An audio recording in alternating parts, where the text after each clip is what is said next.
Today we're going to talk about the number one vitamin deficiency behind most nerve problems. Let's see if you can guess in the comments down below. Let's start with this one right here, nerve pain, okay, like sciatic pain, pain down the back of the leg, or maybe even pain down the arm where it comes to the neck. We also have tremors. If you have tremors, there's usually a deficiency of this one vitamin. Anxiety, the feeling of doom or something bad is going to happen.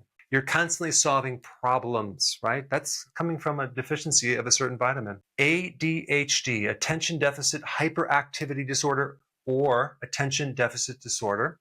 So you're not going to have very much attention. You're going to be kind of distracted all over the place. It's hard to get something done. It's hard to focus.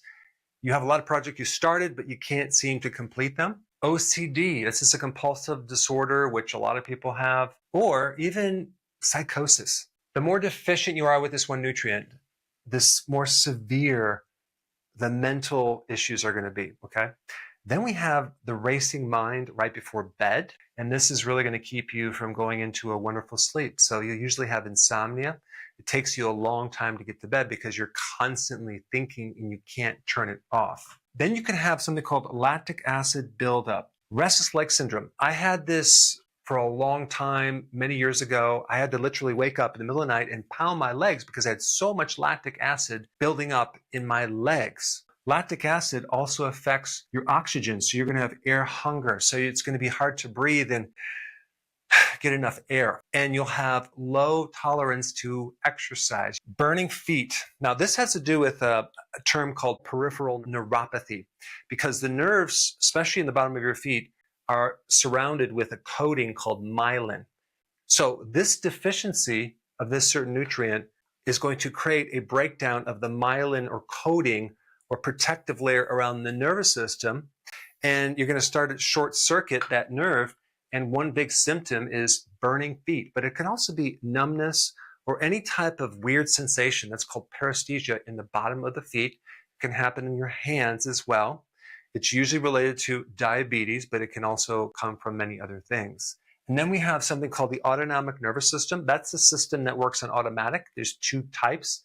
You have the flight or fight mechanism, which is the sympathetic nervous system. And then you also have the other system, which is called parasympathetic. That's rest and digest. So if you have the problem with the autonomic nervous system, you're going to find that your gastrointestinal system could be slower. You could also have a problem with the valves on the top of the stomach and get acid reflux. There could be a lot of problems with your valves, including the heart valves, and even the heart rate itself can be too high or too low with this deficiency. Vertigo. There's these little hairs on the inside of your ear that can be affected by this deficiency, and you can have, dizziness and vertigo like you're spinning. And because the retina is an extension of your brain, it's a nerve, you can also have vision problems, especially if you have diabetes. Did you guess what the deficiency is? B1 deficiency. Without getting into the woods of what we're looking at here, this is chemical reactions that happen inside your cells. This thing right here is where you make energy. The sugar that is entering in from your diet comes along through here, and in order for it to get from here into this machine, it's like a motor, it has to go through this enzyme right here. This enzyme step requires vitamin B1. So if you consume carbohydrate, glucose, sugar, that's in a refined form without B1, then your body cannot use that glucose unless it pulls from other places. So when you consume refined carbohydrates, you are depleting a tremendous amount of B1, and so you can get this thing to work and create energy. So if you keep eating this refined sugar, as in junk food, ultra-processed calories, you're going to end up not having enough B1 to use that carbohydrate. And that's where you get the buildup of lactic acid, the lack of fuel, that's going to be fatigue, and the dysfunction of all the other organs and the related symptoms. Now I'm going to get into some other things that actually create a vitamin B1 deficiency. This is the big one, alcohol. When you drink alcohol, you're very vulnerable to a B1 deficiency. I mean, even if you drink a little bit of alcohol and you wake up in the morning with a hangover, if you took some B1, you'll feel less of a hangover. Okay, so we have alcohol. We also have refined carbohydrates. I already mentioned that, as in sugar and starches. I'm talking about things like modified food starch, maltodextrin, flour, grains, refined grains, things like that. Then we have just being a diabetic. When you have a lot more sugar in your blood, that's going to create more of a vitamin B1 deficiency. This is why a lot of diabetics have nerve problems that relate to the bottom of the feet, the hands, the eyes, and other related problems, especially with the autonomic nervous system. And then, of course, we have stress. The more stress you have on a chronic basis, the more you're going to deplete B1. Because like I said before, B1 deficiency is related to anxiety, a lot of mental thinking, etc.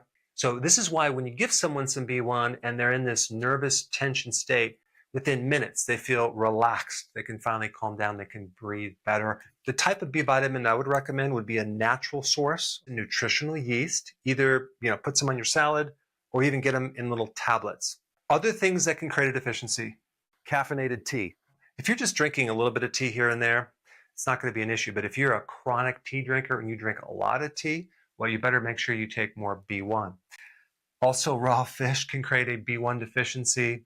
Sulfites. Where do you get sulfites? Wine. Also preservatives in dried fruit. It's basically a preservative, but it definitely will deplete your B1. Phytic acid is in a lot of the grains, the whole grains. All these grains that people tell you to consume that are so-called healthy for you, they have phytic acid. They can deplete minerals and certain vitamins like B1. Also, certain antibiotics can create a B1 deficiency as well. So I hope you have a greater understanding and awareness about this B1 deficiency. It's very, very widespread with so many people. And if you haven't seen this video yet that talks more about B1, I put it up right here. Check it out. Before you go real quick, I have a course entitled How to Bulletproof Your Immune System. It's a free course. I want you to take it. And here's why. Here's you. Here is your environment. Everyone is focused on this over here, avoiding your environment. But what about here? What about strengthening your immune system? That's what's missing. This course will show you how to bulletproof yourself, and so you can tolerate and resist your environment much better by strengthening your own immune system. I put a link down in the description right down below. Check it out and get signed up today. Hey, before you go, if you're benefiting from any of my content, I would love to hear about your success story. Please share it in the link down below.